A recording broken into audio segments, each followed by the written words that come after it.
ఓం నమో వెంకటేశాయ. జ్యోతిష తంత్రం ఛానల్కి స్వాగతం. ఈ వీడియోలో ఒక జాతకంలో ఫిఫ్త్ హౌస్లో ఉన్నటువంటి ప్లానెట్స్ ఎటువంటి ఫలితాలు ఇస్తాయి అనేది తెలుసుకున్నాము. ఒక హారోస్కోప్లో లగ్నం తర్వాత అంత ముఖ్యమైన హౌస్ ఏదైనా ఉందంటే అది ఫిఫ్త్ హౌస్. ఫిఫ్త్ హౌస్కి హృదయస్థానము అని కూడా పేరు. ఒక మనిషి యొక్క క్యారెక్టర్, వ్యక్తిత్వము, భావాలు, మనస్తత్వము ఎలా ఉంటుంది అని తెలియజేసేది ఫిఫ్త్ హౌస్. అంటే ఆదర్శ భావాలు కలిగి ఉండడము, క్లీన్ హార్ట్ ఉండడము, సద్భావనలు ఉండడము, ఆదర్శ భావాలు కలిగి ఉండడము, ఇవన్నీ కూడా సూచిస్తుంది ఈ ఫిఫ్త్ హౌస్. అందుకనే పంచమ స్థానం అనేది ఎప్పుడూ కూడా చాలా బలంగా ఉండడము, పాజిటివ్గా ఉండడం అనేది ముఖ్యము. అదేవిధంగా ఫిఫ్త్ హౌస్ అనేది మంత్రస్థానంగా కూడా చెప్పబడింది.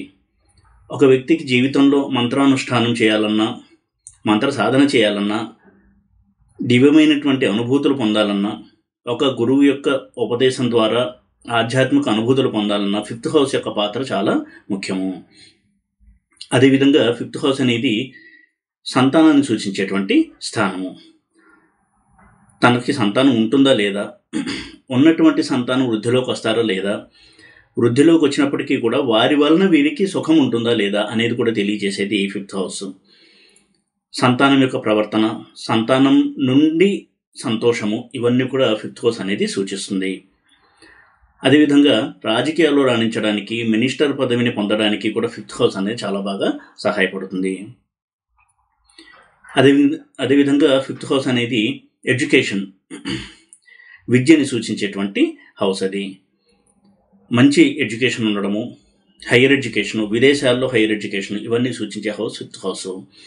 ఇలా చాలా చాలా కీలకమైనటువంటి పోర్ట్ఫోలియోస్ని రూల్ చేస్తుంది ఫిఫ్త్ హౌస్. ప్రధానంగా ఇవి మనం చూడొచ్చు.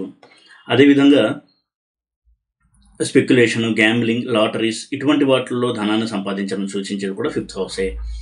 ముఖ్యంగా స్టాక్స్, ట్రేడింగ్, వీటి ద్వారా ధనాదాయం కలగడము, అదే తమ ప్రొఫెషన్గా ఎంచుకోవడము అనేది ఫిఫ్త్ హౌస్ యొక్క బలం మీద ఆధారపడి ఉంటుంది. ఇక ఫిఫ్త్ హౌస్లో ఉన్నటువంటి ప్లానెట్స్, ఫిఫ్త్ హౌస్ లార్డ్ ఎక్కడున్నాడు అనే దాన్ని బట్టి ఆ గ్రహాల యొక్క దశ నడుస్తున్నప్పుడు ఎటువంటి ఫలితాలు ఉంటాయి అనేది మనం అనలైజ్ చేయాలి. ఎప్పుడు కూడా ఫిఫ్త్ హౌస్లో ప్లానెట్స్ ఉన్నప్పుడు ఆ ప్లానెట్స్ యొక్క మహాదశ నడిచేటప్పుడు ఆ ఫలితాలని జాతకుడు పూర్తిగా అనుభవించగలడు. ఇక ఫిఫ్త్ హౌస్లో శుభగ్రహాలు కనుకున్నట్టయితే సాధారణంగా మంచి ఫలితాలు ఉంటాయి. వారి యొక్క మనస్తత్వం కావచ్చు, క్యారెక్టర్ కావచ్చు, చాలా బాగుంటుంది. అదేవిధంగా ఫిఫ్త్ హౌస్లో కనుక మ్యాలిఫిక్ ప్లానెట్స్ ఉన్నట్టయితే కొంతవరకు ఇబ్బందుల్ని ఎదుర్కొనేటువంటి పరిస్థితులు ఉంటాయి. ఇది ఒక జనరల్ సూత్రంగానే మనం గుర్తుపెట్టుకోవాలి. ఉదాహరణకి ఫిఫ్త్ హౌస్ అనేది పాపగ్రహాల ఇల్లయ్యి స్వక్షేత్రంలో పాపగ్రహం ఉంటే చాలా మంచి ఫలితాలని ఇస్తుంది ఆ గ్రహం తన యొక్క మహాదశలో. కుంభం ఫిఫ్త్ హౌస్ అయ్యి శని ఫిఫ్త్ హౌస్లో ఉన్నాడు అనుకుందాము, అప్పుడు శని మహాదశ చాలా మంచి ఫలితాలను ఇస్తుంది. ఈ విధంగా మనము ఆధిపత్యాలు రీత్యా కూడా మనం స్టడీ చేయాలి ఫిఫ్త్ హౌస్ని. ఇక ఫిఫ్త్ హౌస్లో ఉన్నటువంటి ప్లానెట్స్ వక్రించి ఉన్నాయా, లేదా ఉచ్చలో ఉన్నాయా, నీచలో ఉన్నాయా, అస్తంగత్వం చెంది ఉన్నాయా అనేది కూడా మనం పరిశీలించాలి. ఫిఫ్త్ హౌస్లో వక్రించిన గ్రహాలు ఎప్పుడూ కూడా ఇచ్చేటువంటి ఫలితాల్లో ఎక్కువగా ఒడిదుడుకుల్ని సూచిస్తాయి. ఇక ఫిఫ్త్ హౌస్లో ప్లానెట్స్ ఉచ్చలో కనుకున్నట్టయితే ఎటువంటి ఫలితాలు ఉంటాయని చూసినట్టయితే మేషము రవికి ఉచ్చస్థానము. ధనుం లగ్నానికి ఫిఫ్త్ హౌస్ అనేటువంటి మేషంలో రవి కనుక ఉచ్చలో ఉన్నట్టయితే ఇది మంచి రాజయోగ ఫలితాలను ఇస్తుంది. ధను లగ్న జాతకులకి ధనయోగము, రాజయోగము, కెరియర్లో స్టెబిలిటీ, సంతానం చాలా వృద్ధిలోకి రావడము, ఇటువంటి చాలా మంచి ఫలితాన్ని ఇస్తుంది ఫిఫ్త్ హౌస్లో సన్ యొక్క ప్లేస్మెంట్. అయితే పరిమితమైనటువంటి సంతానం ఉండేటువంటి అవకాశం ఉంటుంది. అయినా కానీ వారు వృద్ధిలోకి వస్తారు. వీరికి మంచి రాజయోగము, రాజకీయ పదవి ప్రాప్తి, రాజకీయాల్లో చాలా మంచి పాత్రను పోషించడము, పేరు ఉండడము, ఇటువంటి ఫలితాలను ఇస్తుంది రవి యొక్క ఉచ్చస్థితి. ఇక మకర లగ్న జాతకుల విషయం చూసినట్టయితే చంద్రుడు ఫిఫ్త్ హౌస్లో ఉచ్చలో ఉంటాడు. అంటే సెవెంత్ లార్డ్ అయిన చంద్రుడు ఎప్పుడైతే ఉచ్చలో ఉంటాడో ఫిఫ్త్ హౌస్లో, మ్యారేజ్ అయిన తర్వాత ప్రాస్పెరిటీ పెరగడము, అలాగే చాలా మంచి వ్యక్తిత్వం కలిగిన వ్యక్తులుగా ఉండడము, క్రియేటివ్ పర్సన్స్గా ఉండడము, కళాత్మక రంగాల్లో రాణించడము, ఎంటర్టైన్మెంట్ ఫీల్డ్స్లో రాణించడము, తమ క్రియేటివిటీ నుంచి తమకంటూ ఒక గుర్తింపు తెచ్చుకోవడము, ఇటువంటి చాలా మంచి ఫలితాలను ఇస్తుంది చంద్రుడి యొక్క ప్లేస్మెంట్. ఇక మీనలగ్నం విషయానికి వచ్చినట్టయితే 5th హౌస్ అయినటువంటి కర్కాటకంలో గురువు ఉచ్చలో ఉంటాడు. లగ్న రాజ్యాధిపతి అయిన గురుడు మీనలగ్నానికి 5th హౌస్లో ఉచ్చలో ఉండడం వలన వీరికి కెరియర్ అనేది చాలా బాగుంటుంది. పవర్ అండ్ అథారిటీ ఉండేటువంటి జాబ్స్లో పనిచేస్తారు. చాలా మంచి క్యారెక్టర్ కలిగిన వ్యక్తులుగా ఉంటారు. దైవభక్తి ఉంటుంది. ఆదర్శవంతమైనటువంటి భావాలు కలిగిన వ్యక్తులుగా ఉంటారు. మంచి నడవడిక ఉంటుంది. అందరితోనూ కూడా స్నేహపూర్వకంగా మెలిగేటువంటి వ్యక్తులుగా ఉంటారు. ఇటువంటి చాలా మంచి లక్షణాలు ఇస్తుంది 5th హౌస్లో గురువు యొక్క ఉచ్చస్థితి. ఇక వృషభలగ్నం విషయానికి వచ్చినట్టయితే 5th హౌస్ అనేటువంటి కన్యలో బుధుడు సక్షేతంలో ఉచ్చలో ఉంటాడు. కాబట్టి వృషభలగ్న జాతకులకి బుధుడి యొక్క ఉచ్చస్థితి చాలా మంచి ఫలితాలను ఇస్తుంది. జ్యోతిష్యంలో పరిజ్ఞానము, అలాగే టెక్నికల్ రంగంలో రాణించడము, మంచి తెలివితేటలు, విద్యలో చాలా అద్భుతమైనటువంటి ప్రతిభను కనబరచడము, మంచి ధనయోగము, అది తమ యొక్క ప్రతిభ ద్వారా ధనయోగాన్ని కలిగి ఉండడము, ఈ విధంగా చాలా చాలా మంచి లక్షణాన్ని ఇస్తుంది ఈ బుధుడి యొక్క ఉచ్చస్థితి పంచమంలో. ఇక మిథున లగ్నం విషయానికి వచ్చినట్టయితే మిథున లగ్నానికి యోగకారకుడైనటువంటి శని 5th హౌస్ అయిన తులలో ఉచ్చలో ఉంటాడు. కాబట్టి చాలా మంచి ఫలితాలని అందుకుంటారు శని యొక్క మహాదశలో మిథున లగ్న జాతకులు. ఇటువంటి వారు సమాజంలో ఉన్నత స్థాయిలో ఉండడము, సోషల్ స్టేటస్ కలిగి ఉండడము, అందరికీ సహాయం చేస్తూ మంచి పేరు తెచ్చుకోవడము, మానవతా దృక్పథం ఉన్నటువంటి వ్యక్తులుగా ఉండడము, దీనివల్ల సమాజంలో మంచి పేరు ప్రఖ్యాతులు, ఒక స్థాయి కలిగిన వ్యక్తులుగా ఉంటారు. పాలిటిక్స్లో రాణించడానికి కూడా ఇది చాలా బాగా సహాయపడుతుంది. అదేవిధంగా కన్యాలగ్న జాతకులు కనుక చూసినట్టయితే 5th హౌస్ అయినటువంటి మకరంలో కుజుడు ఉచ్చలో ఉంటాడు. దీనివల్ల కొంత సంతాన సమస్యలు, ముఖ్యంగా స్త్రీలకి మిస్క్యారేజెస్ అవ్వడం కావచ్చు, ఇటువంటి సమస్యలు ఉండేటువంటి అవకాశం ఉంటుంది. అయినా కానీ బిజినెస్లో రాణించడానికి, సక్సెస్ పొందడానికి ఈ ప్లేస్మెంట్ అనేది చాలా చాలా సహాయపడుతుంది కన్యాలగ్న జాతకులకి. ఎందుకంటే కన్యాలగ్నానికి కుజుడు 3rd లార్డ్ 5th ఉచ్చలో ఉంటాడు. కాబట్టి చాలా మంచి ఫలితాన్ని ఇస్తాడు కుజుడు ఆ జాతకులకి. ఇక వృశ్చిక లగ్న జాతకుల విషయానికి వచ్చినట్టయితే శుక్రుడు 5th హౌస్ అయినటువంటి మీనంలో ఉచ్చలో ఉంటాడు. ఇది కూడా బిజినెస్ సక్సెస్కి, ధనయోగానికి చాలా చాలా మంచి ప్లేస్మెంట్. అదేవిధంగా నీచలో ఉన్న గ్రహాలు కూడా 5th హౌస్లో యోగాన్ని ఇచ్చినప్పటికీ కూడా ఆ యోగం యొక్క బలం అనేది కొంత తగ్గుతుంది. ఉదాహరణకి ధనులగ్న జాతకం విషయాన్ని తీసుకున్నట్టయితే 5th హౌస్లో శని నీచలో ఉంటాడు. కానీ థర్డ్ లార్డ్ అయిన శని 5th హౌస్లో నీచలో ఉన్నప్పటికీ కూడా ఇచ్చేటువంటి బిజినెస్ సక్సెస్ని, ధనయోగాన్ని ఇచ్చినప్పటికీ కూడా కొంత స్లోగా ఉంటాయి రిజల్ట్స్. ఈ విధంగా నీచలో ఉన్నప్పటికీ కూడా 5th హౌస్లో యోగంలో కనుక ఉన్నట్టయితే మంచి ఫలితాలని అందుకుంటారు జాతకులు. అదేవిధంగా మీనలగ్న జాతకులకి 5th హౌస్లో కుజుడు నీచలో ఉంటాడు. ధనభాగ్యాధిపతి అయినటువంటి కుజుడు మీనలగ్నానికి 5th హౌస్ అయిన కర్కాటకంలో నీచలో ఉన్నప్పటికీ కూడా ధనయోగాన్ని ఇస్తాడు. కొంత స్లోగా వారి యొక్క ధనయోగం అనేది స్టార్ట్ అవుతుంది. జీవితంలో సెటిల్మెంట్ కొంచెం లేట్ అయ్యేటువంటి అవకాశం ఉన్నప్పటికీ కూడా చాలా మంచి ఫలితాన్ని ఇస్తాడు కుజుడు. అదేవిధంగా వృషభలగ్న జాతకులకి 5th హౌస్ అయినటువంటి కన్యలో శుక్రుడు నీచలో ఉంటాడు. లగ్న షష్టాధిపతి అయిన శుక్రుడు నీచలో ఉంటాడు. కాబట్టి కొంతవరకు అనారోగ్య సమస్యలు ఉన్నప్పటికీ కూడా వారికి ధనయోగము, రాజయోగము ఇవన్నీ యాక్టివేట్ అవుతాయి. సంతాన సౌఖ్యం కూడా ఉంటుంది. ఇక మిథున లగ్నం విషయానికి వచ్చినట్టయితే 5th హౌస్ అయినటువంటి తులలో రవి, అంటే 3rd లార్డ్ అయినటువంటి రవి నీచలో ఉంటాడు. కాబట్టి ఇది ధనయోగాన్ని ఇస్తుంది. అయితే కొంతవరకు వారు ఆశించిన స్థాయిలో పదవీ ప్రాప్తి రాకపోవడము, లేదా ధనయోగం ఉండకపోవడము, ఇటువంటి ఒక ధోరణి అనేది ఉంటుంది. ఇక కర్కాటక లగ్నం విషయానికి వచ్చినట్టయితే 5th హౌస్ అనేటువంటి వృశ్చికంలో లగ్నాధిపతి నీచలో ఉంటాడు. వీరు చాలా మంచి హృదయం కలిగిన వాళ్ళుగా ఉంటారు. స్పందించేటువంటి గుణం ఉంటుంది. ధనయోగాన్ని, రాజయోగాన్ని కూడా ఇస్తారు చంద్రుడు. కానీ చిన్న విషయాన్ని కూడా ఎక్కువగా చలించిపోయేటువంటి ఒక మనస్తత్వం ఉన్నటువంటి వ్యక్తులుగా ఉంటారు.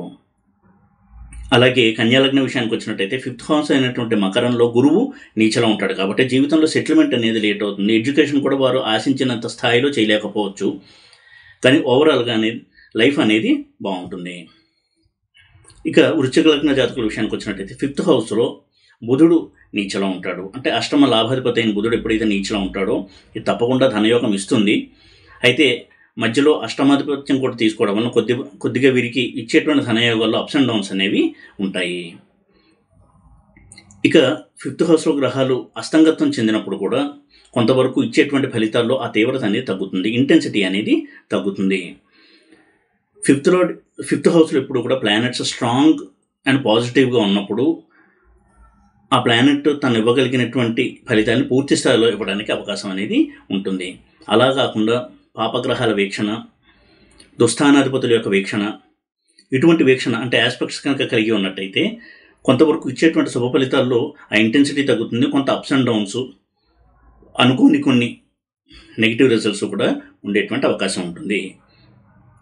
అయితే ఎప్పుడు కూడా 5th హౌస్లో ప్రధానంగా రాహుకేతువులు ఉన్నప్పుడు దాన్ని ప్రత్యేకంగా మనం స్టడీ చేయాలి. 5th హౌస్లో రాహు ఉన్నప్పుడు అది సంతాన దోషము, పితృదోషంగా కూడా చూడాల్సి ఉంటుంది. అయితే రాహు 5th హౌస్లో ఉండి 5th లార్డ్ కనుక ధనయోగాల్లో ఉన్నట్టయితే స్పెక్యులేషన్, గ్యాంబ్లింగ్, లాటరీ ఇటువంటి వాటిలో చాలా మంచి లక్ని వారు కలిగి ఉంటారు. దీనివల్ల చెప్పుకోదగినటువంటి ధనాదాయం కూడా ఉంటుంది.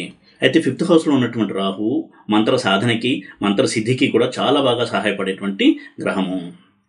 అయితే 5th హౌస్లో ఎప్పుడైతే రాహు ఉంటాడో 5th హౌస్ అనేది లవ్ అఫేర్స్ అని కూడా తెలియజేస్తుంది. కాబట్టి ఎక్కువగా inter caste love, inter religion love ఇటువంటి వాటిలోకి వీళ్ళు వెళ్ళేటువంటి అవకాశం ఉంటుంది. అది సక్సెస్ అవుతుందా లేదా అనేది ఇతర అంశాల మీద ఆధారపడి ఉంటుంది. కేతు 5th హౌస్లో ఉన్నప్పుడు కూడా ఇది సంతానానికి కొంత ప్రతికూలమైనటువంటి ప్రభావాన్ని చూపించేటువంటి ప్లేస్మెంట్ ఇది. సంతానం లేకపోవడం కావచ్చు, లేదా పుట్టిన సంతానం అనారోగ్యంతో పుట్టడము, ఎప్పుడు కూడా వారికి అనారోగ్య సమస్యలు వేధిస్తూ ఉండడము, ఇటువంటి వాటికి అవకాశం ఎక్కువగా ఉంటుంది. కానీ మంత్ర సాధనకి, ఆధ్యాత్మిక చింతనకి, దైవభక్తికి ఇది చాలా మంచి ప్లేస్మెంట్గానే మనం చూడొచ్చు. 5th హౌస్లో కేతు ఉన్నప్పుడు గురువు కనుక ఆ కేతువును చూస్తూ ఉన్నట్టయితే 5th ఆస్పెక్ట్తో కానీ, 9th ఆస్పెక్ట్తో కానీ, 7th ఆస్పెక్ట్తో కానీ చాలా మంచి ఫలితాలు ఉంటాయి జాతకుడికి. కేతు యొక్క మహాదశలో ఆ ధనయోగాన్ని ఇస్తుంది, రాజయోగాన్ని ఇస్తుంది, దైవభక్తి, ఎక్కువగా తీర్థయాత్రలు చేస్తూ ఉండడము, దైవ బలాన్ని పెంచుకోవడము, ఇటువంటి చాలా మంచి ఫలితాలని ఇస్తుంది కేతు యొక్క మహాదశ అటువంటి గురు దృష్టి వలన. అయితే 7వ దృష్టి గురువు చూసినప్పుడు కేతువుకి 7వ ఇంట్లో గురువు ఉన్నప్పుడు రాహువుతో కలిసి ఉంటాడు కాబట్టి 7వ దృష్టి కంటే కూడా 5th ఆస్పెక్ట్, 9th ఆస్పెక్ట్ అనేది చాలా చాలా పాజిటివ్గా ఉంటాయి కేతు మీద గురువు కనుక ఆ దృష్టిని ప్రసరిస్తూ ఉన్నప్పుడు. ఈ విధంగా రాహుకేతువుల యొక్క 5th హౌస్ ప్లేస్మెంట్ అనేది కొంత మనం కేర్ఫుల్గా స్టడీ చేయాలి.